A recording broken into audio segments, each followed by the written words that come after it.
Hi friends, అందరూ ఎలా ఉన్నారు? బాగున్నారా? ఈరోజు మనం పప్పుచారు చేయబోతున్నాం. ముందుగా నా ఛానల్ని ఎవరైనా ఫస్ట్ టైం చూస్తున్నట్లయితే ప్లీజ్ సబ్స్క్రైబ్ చేయండి. ఇంకా బెల్ ఐకాన్ మీద క్లిక్ చేయండి.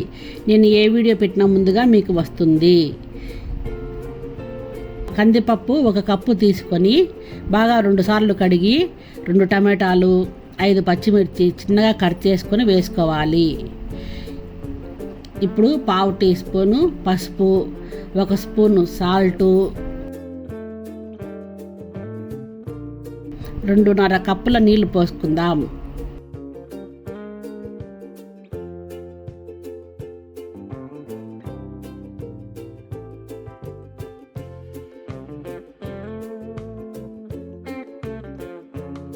చివరగా 1 స్పూన్ నూనె వేసి మూత పెట్టి 4 విజిల్స్ వచ్చేదాకా ఉడకనివ్వాలి.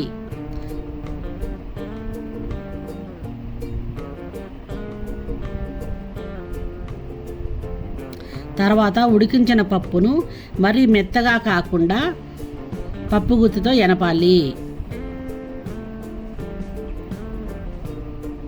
ఇప్పుడు ముందుగా చేసి పెట్టుకున్న 1 కప్పు చింతపండు రసం వేయాలి.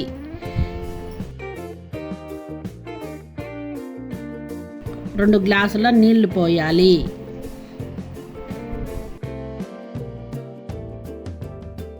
మళ్ళీ 1 స్పూను సాల్టు, 1 స్పూను కారం పొడి వేసి కొంచెం కలియబెట్టాలి.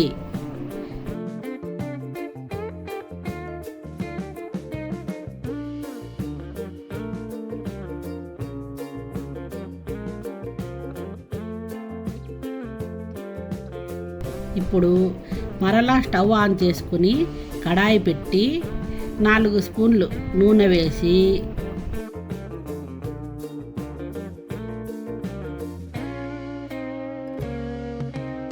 ఆవాలు,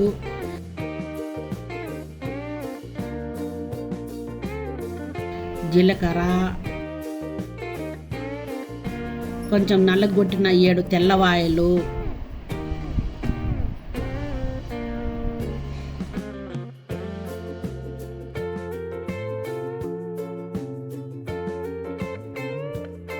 కొన్ని కరివేపాకులు,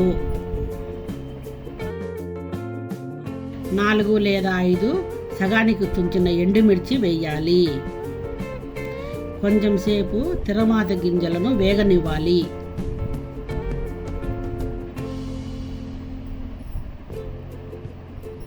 తిరమాత గింజలు వేగిన తర్వాత కొంచెం ఇంగువ, కట్ చేసిన 2 ఎర్రగడ్డలు వేసి బాగా వేగనివ్వాలి.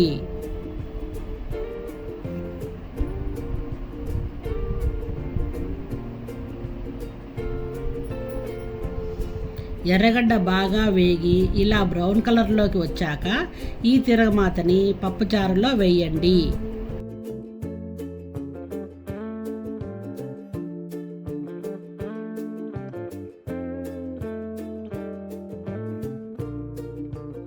ఈ పప్పుచారును 10 నిమిషాలు మీడియం ఫ్లేమ్లో ఉడకనివ్వండి. పొంగు వచ్చిన తర్వాత ఒక 5 నిమిషాలు లో ఫ్లేమ్లో ఉడకనివ్వాలి.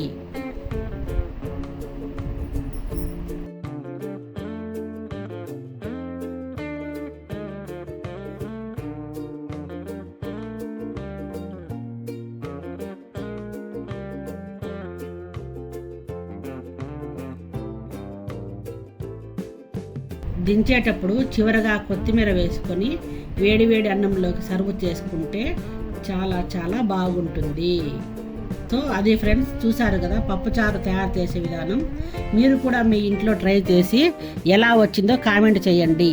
ఇలాంటి కుకింగ్ వీడియోస్ కావాలంటే మన ఛానల్ని సబ్స్క్రైబ్ చేసుకోండి.